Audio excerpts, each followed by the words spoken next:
Okay, so we have had our first 4 speakers in this panel. Now, we're going to take some questions. I want to remind you that we are taking questions on Twitter. We're going to take a few from the audience first, and then we're going to look at the Twitter feed. So if you would like to ask a question to one of our panelists, even if you're in the room or if you're at home on the web stream, you can use our ISA² Conf 18 hashtag. We will see that and ask that question. So, now, dear people in this room, do we have some questions for our fair panelists up here? We have some people who will run around. I'll come down here so I may see you. We have some helpers with the microphones. It's looking good. You sound like an Estonian audience when I do stand-up comedy. There's just nothing throughout the room. It's fantastic. You can't scare me. I do jokes to Estonians. It's fine. So, do we have any questions before we go on there? Okay, we have down here, to the gentleman down here. Thank you, sir.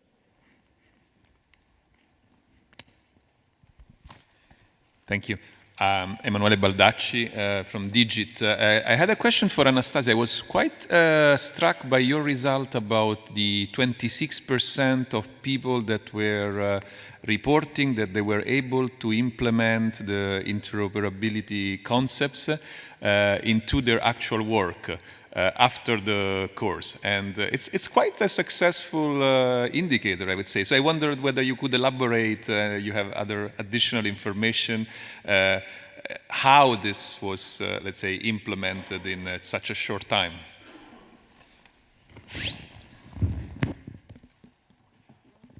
It should just work. Yes, we have many data for this, how they implement these changes.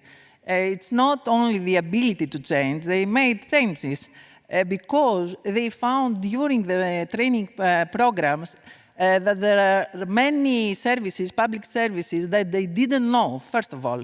They didn't know that in Greece we have, for example, identification service or a patient record for other hospitals, and they just apply the same service to their organization. So this is because we don't have in Greece a service catalog to find the total services, and this is a real problem in Greece. So people with these consultations find solutions. They give it to each other some ideas to improve the service. And many of trainees have the ability to develop programs also. It's developers. They developers, not 60% of trainees are developers. So it's easier to make the changes. Very good.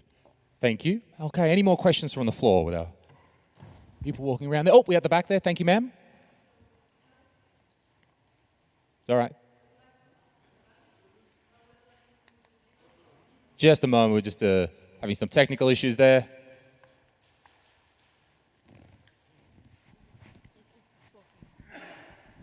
I see, yes. Okay.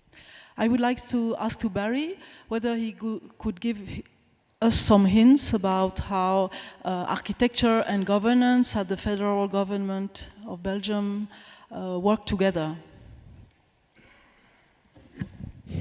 Okay, yeah. Hold it nice and close. Microphone nice and close. I would say start leading by example. There are a lot of different silos, like I mentioned in my presentation. Legacy systems, people are stuck in their way of working, and you need to show them how things are done. And when we're working with BOSA, for instance, at the moment on federal level, we see that what we're doing really opens up discussion. So lead by example, work together, and slowly make progress. Okay, very good. So, anyone else from the floor there before we? I have a couple up my sleeve as well. I'll go off. I want to talk to you, Miguel, about how have you been engaging your public administrations in ISA²? How is those experiences for you? Well, there is a rotatory representation of regional governments in the Spanish delegation in ISA².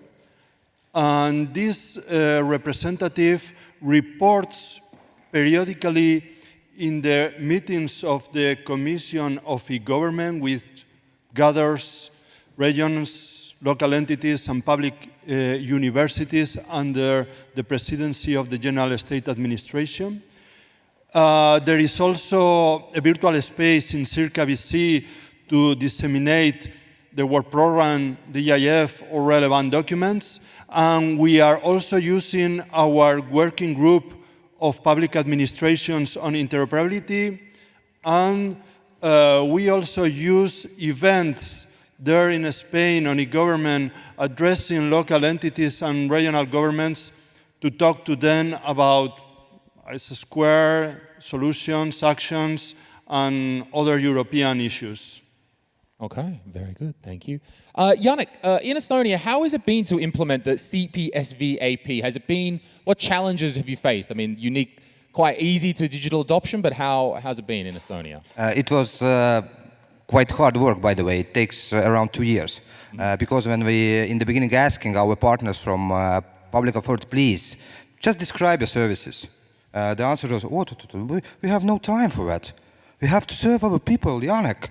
Why you ask to do some pointless job? Why I need to describe something? Okay, we think if you don't want to describe it by yourselves, we go to our government and ask some permission. Maybe they support us in this initiative. And yes, it was a governmental decision to establish the role of service owners in all authorities, and they have to create some teams who will deal with the describing and so on. And of course, coordination of that was under the Minister of Economic Affairs and Communication. By today, it's done. And everything is happy from that point of view, that we figure out that we had a lot of necessary steps in doing something. And it pushed them to change the laws, to change the procedures behind that, and only after that start to develop some, let's say, so e-service. It was hard work, yeah. Sure. And you made an offhanded comment about that we've got the e-government, the m-government, but you talked then about you're going to be anywhere that the citizens need to be, and you mentioned TVs and cars. So I wonder, following on from what we heard this morning, are we now looking at TV government, or car government, watch government, any place that people are, we need to have those interfaces there. So, okay, looking out to the floor there, just double checking that no one else had a thing. One final one for Barry, Aira, is it working in the private sector?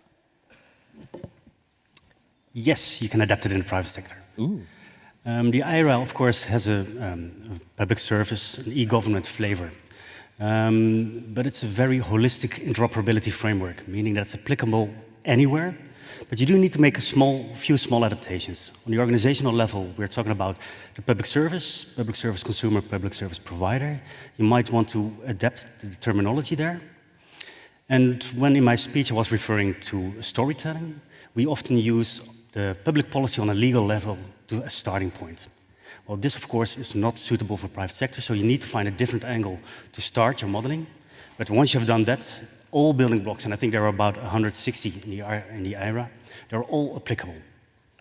Okay, so there is some good possibilities there, you feel, to absolutely, yes, to do that. Do you need to sort of help the public sector out a bit more and sort of walk them through it a bit and really hold their hand, or are they just taking that up?